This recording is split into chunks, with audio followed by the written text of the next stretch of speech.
daawada koobaad oo caada koobaad ah waxa weeyaan qofka inuu aqliga ka shaqeeyo aritaan aan sheegin hadda cudur daarada ah ama cudurka ah waa arimo jirta oo bini'aadam ku imaata waxa laga yaabaa inay dad kamid ay ku imaato laba qaybood todobada aan soo sheegnay oo laba ay qabsato ama mid ay saddex qabsato ama afar qabsato la kala yareysan kara waa la kala badsan kara muhiimadda waxa weeye waa cudurro dadka curyaamiyaha kana hor istaaga horumarka ay rabeen dad marka waxaa jira arinta ka badbaaday oo horumarkii gaaray oo afartan oo aan dib aan ka sheegi doono isticmaalay lagana helay sifooyinkaas Occupy Wall Street dhaqdhaqaaqiisu wuxuu ku saleysnaa xaq dhaqaale oo uu leeyahay dadka dhan waxa hanta 1%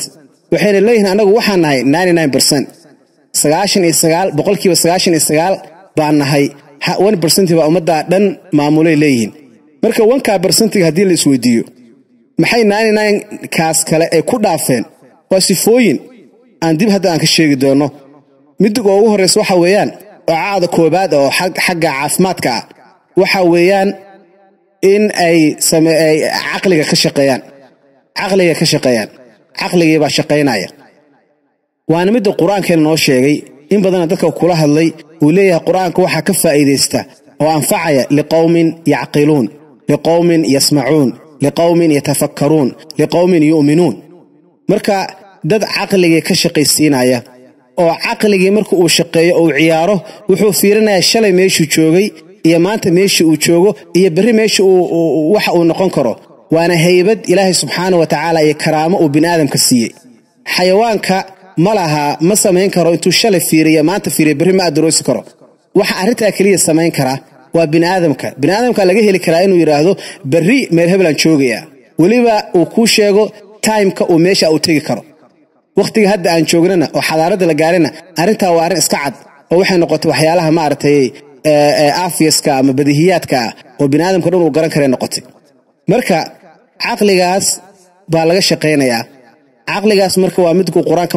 in badan uu furay uu la hadlay uu leeyahay awalam yanzuru fi malakuti samawati wal ard wama khalaqa Allahu min shay'in wa an asa an yakuna qad iqtaraba ajaluhum fa bi ayyi hadithin ba'dahu yu'minun awalam yanzuru warmiyana fiirin macna tafakkur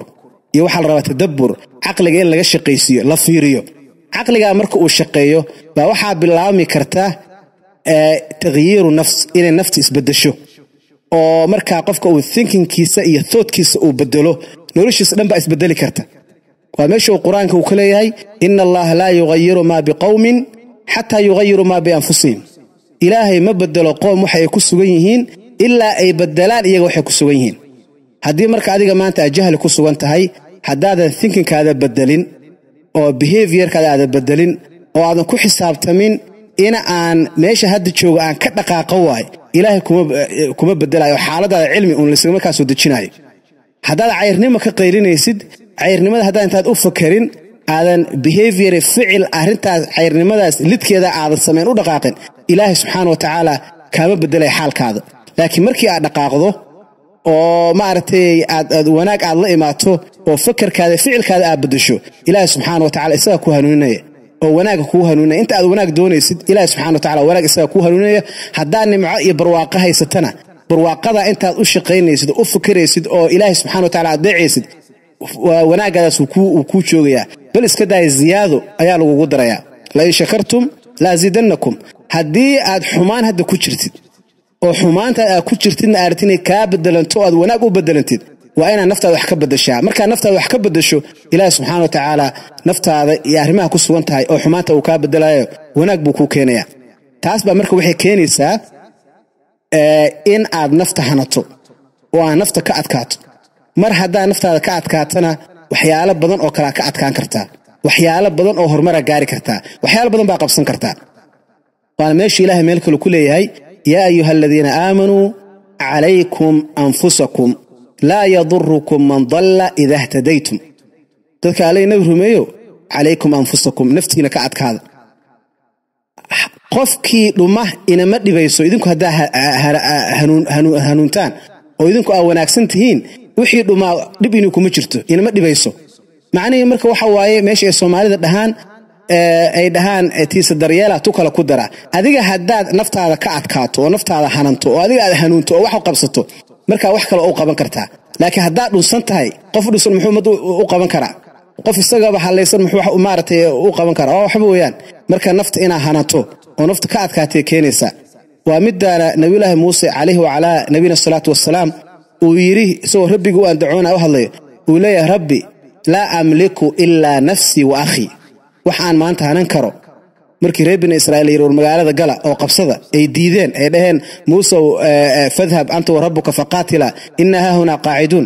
buu rabbiga la hadlo yiri la amliku illa nafsi wa akhi waa inuu qofku markuu yiraahdo naftayda waa hanan karaa haddaad adiga naftaada ka adkaato oo problemkaada iyo challenge-kaada xaliso dadka problemkooda dhan ma xallin kartid taada horta ka adkow tiisa daryeela tu kala ku dara taada markaa meel ka soo saarto mid kale ku hagaagaysa taas waa marka midda caqliga midda kale oo labaad oo caqliga markaa keentid aad maartay aad kasbato waxa iimaanaysa midda labaad oo caqliga u baahan yahay la'aantiisna uu shaqayn karin oo ah cilmiga qofku waa inuu ku dadaalaa cilmi waxa la yiraahdaa sida aragtidan isha ay ugu aragto iftiinka buu caqligan wuxuu ugu arkaa cilmiga la'aantiis caqliga wax ma arki karo marka cilmiga u baahan tahay inaad kasbato koo waxa waaye cilmiga naftaada waxa la yiraahdaa self knowledge ama self awareness waa ina horta naftaada aad barataa oo aad taqaanaa xaqiiqatan qof kastoo bin aadan naftiisa ka yaqaan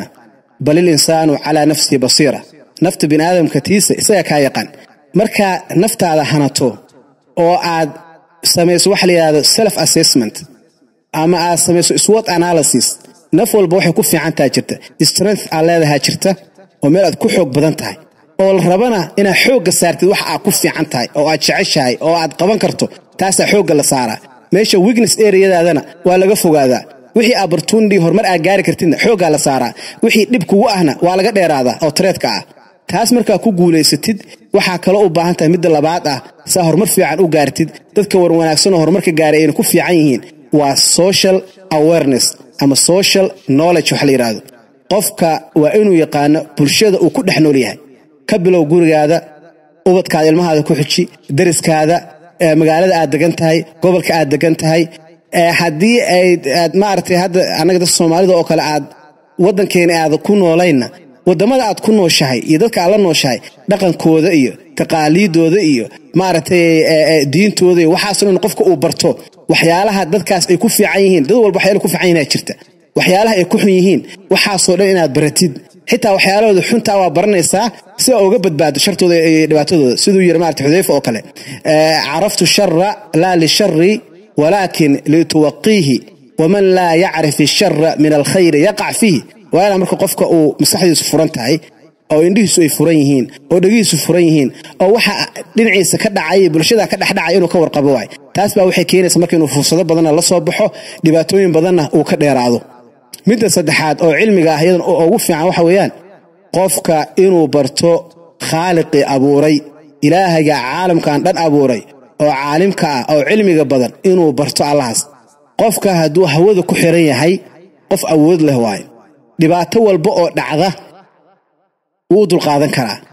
ilaahay subhanahu wa ta'ala wuu baraya ilaahay baana subhanahu wa ta'ala wax walba u fududeynaya inuu markaa rabbigiis uu ku xiran yahay muhiim waay waana midda rasuulka sallallahu alayhi wasallam la amray oo leeyahay fa'lam annahu la ilaha illa Allah wastaghfir li dhanbika walil mu'minina wal mu'minat baro rabbiga qul huwa Allahu ahad Allahu samad lam yalid wa lam yulad wa lam yakul lahu kufuwan ahad bini aadam nuqsaan laga ma weynaay mar walba qofka u baahantay waa rabbi oo isaga loo qasto oo loo baahan yahay aan qofna u baahnayn oo aan ceebna lahayn marka adiga rabbiga inaad baratid ku xiran tahay waa iyadana arinta kale oo muhiimada leh oo cilmiga ah kaas markii aad heshid ereyga caada saddexaad oo caafimaadka ah oo waxyaalihii hore oo la soo dhaafo cudurradii cagta marinaysa waxa weeyaan oo lagu kala tagay rag iyo dumarba nin haliyay ah iyo nin maartay hoos taaganba ay ku kala baxeen waa amal qofka inuu la yimaado juhdi iyo dadaal iyo karti uu la imaado taasaana adduun iyo aakhiro lagu kala tagay oo ilaahay waa isaga dhahaya walikullin darajatun mimma amilu mid walba wuxuu leeyahay amalku uu shaqeystay darajadiisa leeg jannadaas darajaadka waxa lagu kala galay waa amal naarta darakaad waxa lagu kala aaday waa camal adduunka waxa lagu kala tagay waa camal ma jiro qof bini aadano suu iskaga joogay engineer iska noqday ama dhakhtar iska noqday ama qof suu iskaga joogay aabba iska noqday ama hooyo iska noqday ama maartay millionaire noqday ma dhici karto qof walba juhdi iyo dadaal iyo soo jeed badan ayuu galay biqadri al-kaddi tuktasabu al-maali waman talaba al-ula sahara al-layali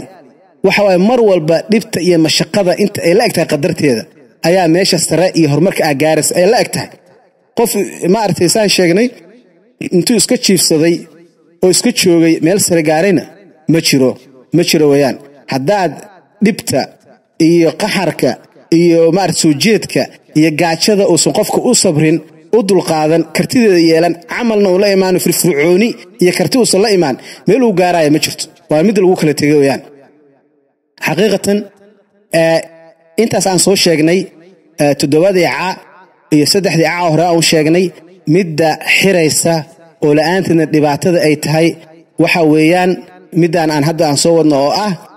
qofka inuu ku dadaalo caafimaadkaada ha ahaado caafimaadka adiga aad sabab u noqon karto inuu cudur kugu imaado oo ka dhalan kara waxyaalaha cuntid ama waxyaalaha cabtid ama maaragtay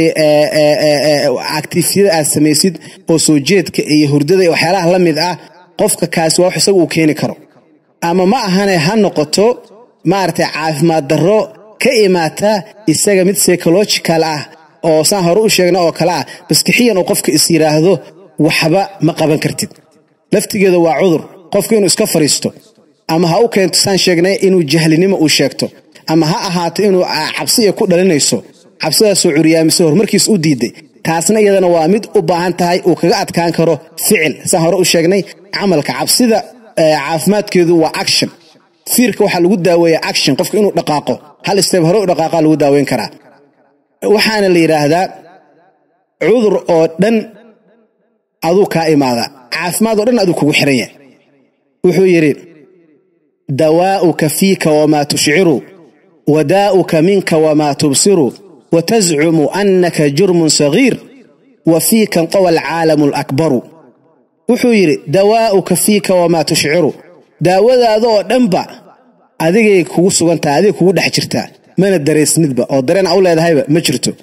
وداؤك منك وما تبصر عذر أو دنا حق هذو كيها أمنا تشيدد وتزعم أنك جرم صغير وإصلاحا يرتاي وحلا وحير بانا هايو وحما مقابن كرو كليغي baan ahay cudurada aan soo sheegnay buu sheeganaya cadow baa haysta cayrnimaan ahay kaligeey baan ahay saasu maanta dhan cudur daaradaas cudurkaas buu wadaa waxa la yiri wafiinka intawa alaalam alakbar adiga dhanna waxa dhaxdaada lagu soo duuduubay caalamkana u jeedo dhan baa lagu soo duuduubay aqligaada basarkaada samacaan ilaahay waxa dhan uu ku siiyay oo cilmiga ah oo aqliga ah oo cimriga ah waxa soo dhan adaa waxa lagu talagalay inaad ku hanato oo adduunka dhan ku maamusho oo odageeda noqoto marka waa inaad caafimaad haysataa oo aad leedahay aniga wax i hortaagan maanta horumarkayga hortaagan oo aan naftayda ahayn ma jiro waa ina aamini kartaa naftaada oo la imaata waxa self belief taas baa waxay kor u qaadaysaa self confidence-gaada inaad maartay kalsoonida naftaada ay kor aado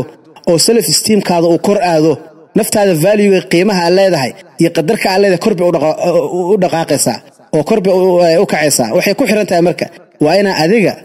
aad naftaada iyo caafimaadkaada ku dadaashaa inta aan hore u soo sameynayna aad ku dadaashaa walaalayaal